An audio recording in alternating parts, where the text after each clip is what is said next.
Greetings and salutations. My name is Michael Schwahn and welcome to the channel. We have some more reaction content for you, and today we are checking out the release date trailer for Bayonetta 3, which I know comes out this year, which in a way pains me because there's so much really good shit that's already coming out this year. There's so many really awesome games that are coming out in the next 5 months, and now we have another one. I'm not upset because we've been waiting for this for years, but I'm a little bit upset that I don't have enough time to play all the awesome shit that's coming out soon. You know? Just saying.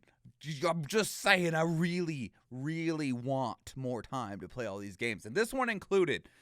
Because Bayonetta is something special. I've played 1 and 2. They're both incredible games, and here we are with 3. And once again, thank you to Nintendo for saving Bayonetta as a franchise, but that's a conversation for a different day. I do have a concern about this because we did watch the initial reveal trailer. There's a reaction up on this channel that you can go watch if you want, and I will re-express those concerns after we watch this trailer, because hopefully this trailer will abate some of those concerns. I can hope, anyway. But let's go.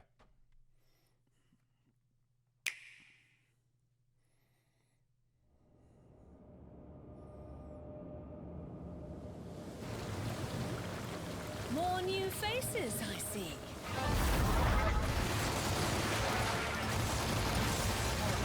Bayonetta.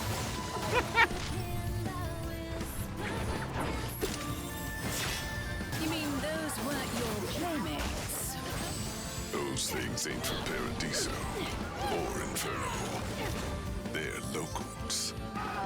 In other words, they're part human. Hi, friends. Perhaps a bit of fancy dress is in order.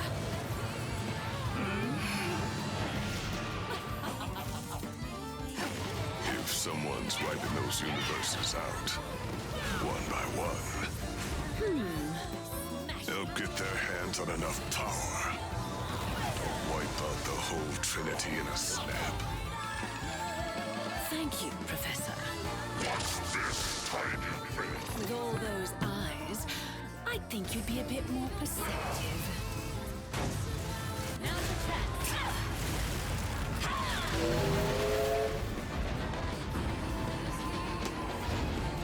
I believe you two have already met. Let's go. This world is under my protection.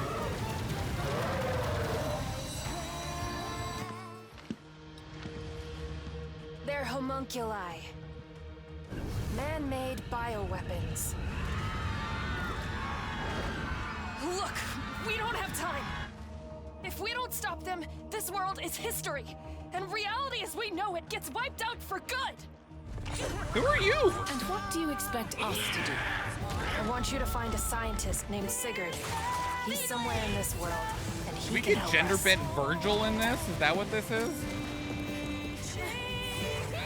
Do you know a girl named Viola? She sent me to find you. I believe I know why you're here. You're looking for a way to the Alphaverse. Have we met before? I think I'd remember you, Riot Girl. Riot Girl? Someone seems very interested in our arrival. Is it him? Lesson 1. Carelessness will get your tail snipped, kitty. My name is Viola.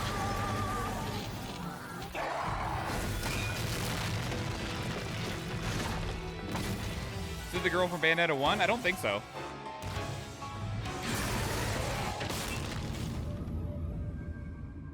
It's in October, right?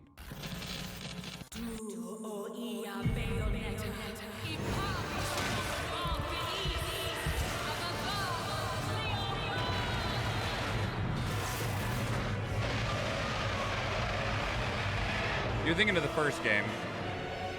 And that was Cereza, and you're effectively saving yourself.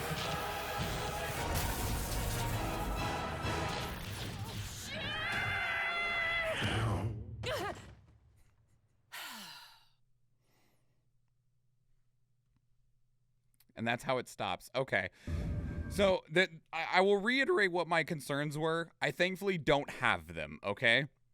Which is that the very first trailer, I don't have a lot of faith in the Nintendo Switch as a system that can provide a high fidelity amount of action-based combat.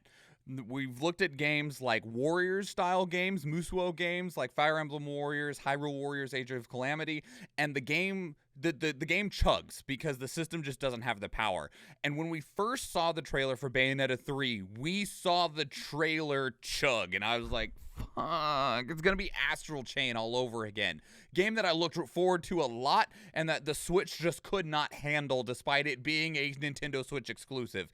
And I was very, very worried that Bayonetta 3 was going to be along those same lines of that it just wouldn't be able to handle it. Your trailer chugs. You damn right my trailer chugs. But anyway, and so, but I mean, one of the things you could say about that is like, well, Bayonetta 2 was on the Switch and it ran fine. It's like, yes, but they're also always wanting to do something new, upgrades, and make things bigger and flashier and stuff, right? It's not just the same thing, but more. It's more. And with that, I was very concerned with that first trailer. Thankfully, none of this, despite having gameplay shots in it, and not just the little cinematic shots where they're flying through the air. We saw them actually, like, you can turn into these monsters and shit now, and actually, like, this is cinematic, but we do see them fighting right here, where you got these big movements and animations, there's stuff moving in the background, and I didn't see any frame drops, and I was very concerned about there being frame drops. Now, in terms of like quality, unfortunately, because it's the Switch, parts of this game still look worse than Bayonetta 1 back on the PlayStation 3, and that's just not something that we're going to be able to get around until we get a much stronger system that these games can go on, and given that they're Nintendo properties, that will probably never happen. But thankfully, looking at this, I'm not seeing any frame drops, which is good, because that is what I was largely concerned about the most going into Bayonetta 3, was that Platinum Games would get overambitious with too strong of a system like they did with Astral Chain going into Bayonetta 3, and then we would have a game that just doesn't work very well on the system that it is limited to. I'm very glad to see that that does not appear to be the case. Everything else looks great, right? I'm really excited about this. It looks a lot better than what the initial reveal trailer was. I know that in the initial reveal trailer, everyone lost their goddamn minds because we were like, hey, Hideki, is this game still happening? Hey, is it happening? Is it happening? And he's like, if you don't shut the fuck up, I'm turning this car around and I'm never releasing Bayonetta 3, you annoying little pricks. And we were like, oh, sorry, Dad. But is it coming out? And he's like, I swear to fuck, I'll kill you. Which was fair because he was getting harassed a lot. But at the same time, you know. So when they finally did show it off, the internet broke for like 3 days, and that was fine. It was perfectly fine. I saw a lot of excitement over the Bayonetta 3 release date, but nothing along the lines of when the game was finally first shown off. It's also coming out really soon. It's coming out in October, which is only 3 months away, which is like great because I hate it when games are announced really far ahead of time. Like, when they announce a game and it doesn't come out for 5 years, it's so hard for me to care by the time the game finally comes out. It's one thing if, like, on, like, a company blog, they're like, yes, we're making Dragon Age 4, right? And you're like, oh, that's cool. Anyway, but when they show, like, a trailer for it, and then 5 years later, we've not seen even a release year, I just want to just, like, throw myself off a building. I use Bayonetta 3 as a slapstick joke. Need to find a new Ted game franchise to joke about. I'm sure you don't have to look too hard. There's plenty. I mean, you could almost use Dino Crisis. Like, people have been wanting Dino Crisis to come back, and Capcom instead debated everybody with Exo Primal. You know, there you go. Parasite Eve, everyone is begging to be remade, remastered in some forms on modern consoles. Use that. You got lots of options available to you. So, yeah. This looks great. I will say, one thing I also will say, just on a note, because this is a perfect place to slot this, is the Bayonetta 3 Special Edition was also announced, and I gotta say, like, I'm not very impressed with, this is a baked-ass image, but I'm just super unimpressed with collector's editions and special editions for Nintendo Switch games. We recently saw the special edition as well for Xenoblade Chronicles 3, and it was very similar to this, of like, you get an art book and like a cool case, and I'm like, you know, For the people that want that, that's cool. And I like art books, right? But when I think of a special edition of a game's release, a collector's edition version that has, you know, something that is unique to that edition, I think more than just an alternate art case and a book. That's me personally. I find that a lot of Nintendo Switch exclusives that get special / collector's editions are fairly underwhelming in terms of what they offer. The steel cases that come with this, if they are steel cases, I think I remember reading that they're steel cases. It does come with 3 cases, one for each of the Bayonetta games, and they have a panoramic art that stretches across all 3 cases. Kind of cool, but again, not enough to entice me specifically for a collector's edition version of a game.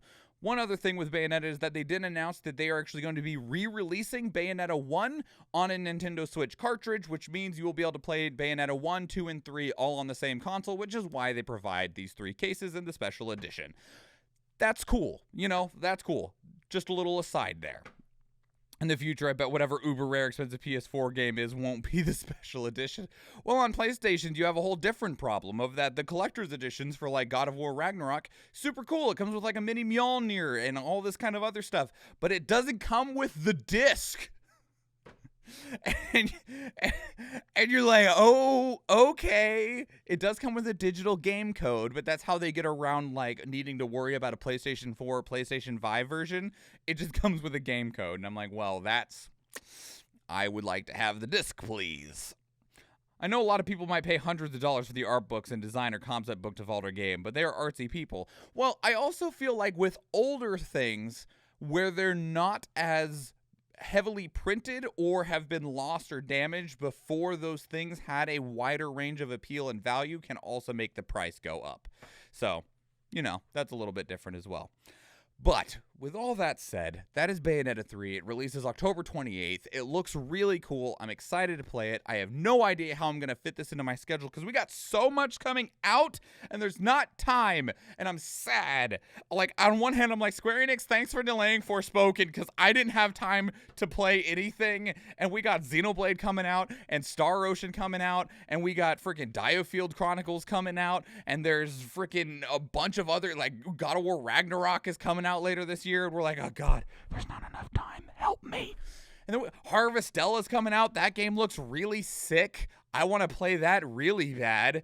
And there's just so much. There's too many awesome games coming out and not enough time. And now I got to figure out how to get Bayonetta 3 in there because that needs to be played sooner rather than later. But what did you think about Bayonetta 3, the limitations in the Nintendo Switch, the franchise as a whole, or where it's going moving forward? I'd love to hear from you. Leave your thoughts down in the comments below. If you want to keep the conversation elsewhere, 2 great places to do so are Discord and Twitter.